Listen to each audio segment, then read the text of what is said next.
usted sin mí. Buenos días, señores concejales.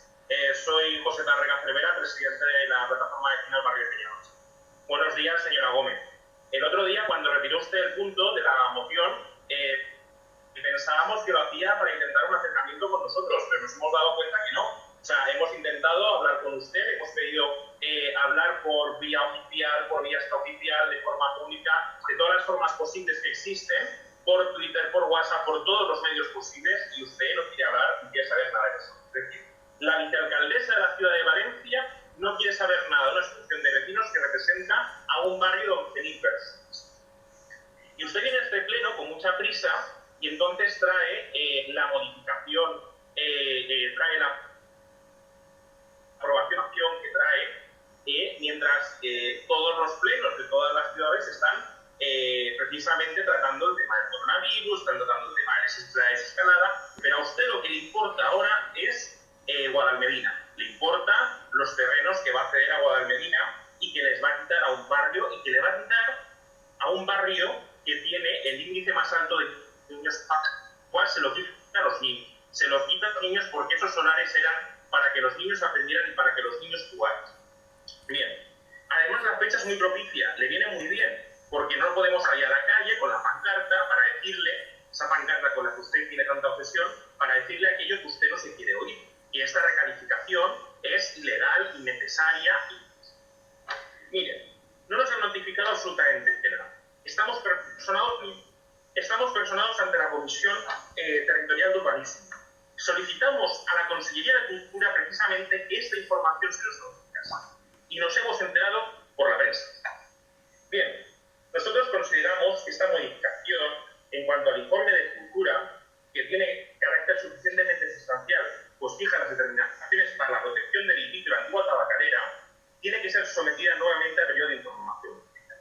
Y yo le pregunto, ¿cumplen con el fallo de la sentencia que les exige reconstruir de forma mimética las naves derribadas? Porque eso sí lo dice expresamente la sentencia. Lo de cederle los terrenos en Peñarrocha al constructor, eso nunca lo ha dicho. Pero lo de reconstruir miméticamente Tabacalera sí que lo hace. Y yo creo que no lo cumple con la información que usted está presentando.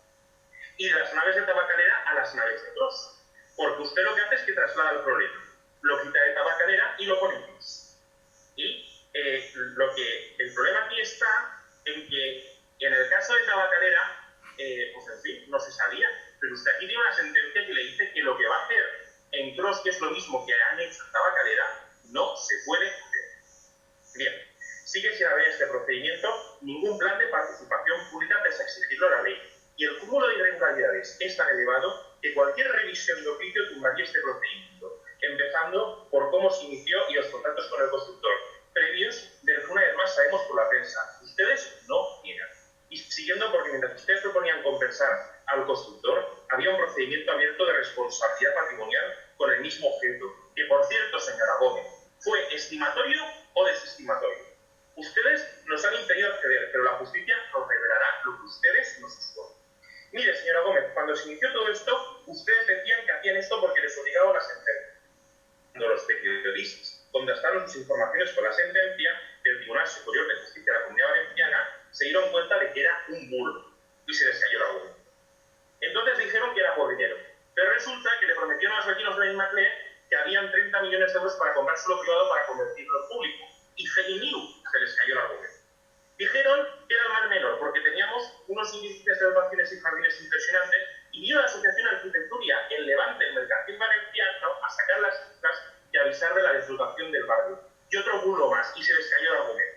Y han terminado de hundir el argumento rehusando todo diálogo con esa asociación, pese a haberlo pedido desde marzo de 2019 y haberlo reiterado cada vez que hemos podido. Y sobre todo cuando llegó usted con prisas al pleno, con la crisis sanitaria de medio y con la carta de Oltra de fondo. Y yo le digo, señor Ribó, porque usted siempre pasa desapercibido en esta cuestión, ¿qué le parece a usted la actitud de la señora Gómez con la asociación de Peñarrocha? ¿Qué dice la carta de Oltra que lo ha acelerado? Seguiremos luchando, seguiremos en pie. Como ve, señora Gómez, los problemas, por ignorarlos, no desaparecen. Y nosotros estamos aquí. Lo triste de todo es que para usted somos un problema, cuando nuestra defensa del suelo público es una solución de esperanza para varios. Señor Ribó, vienen tiempos duros. ya lo son. Toca reconstruir. Y para eso necesita concordia. No puede tener en contra al barrio con más niños y familias de Valencia. Señor Tárrega. Yo le pido que se abstenga. Le pido al señor Campillo que se abstenga. Señor Tárrega, ya acaba una oportunidad al dios. Ya ha acabado su tiempo. Aunque la señora Gómez se empeñe en lo contrario. Hágalo por Valencia y hágalo por Peñarroya. Muchas gracias. Muchas gracias, señor Tárrega.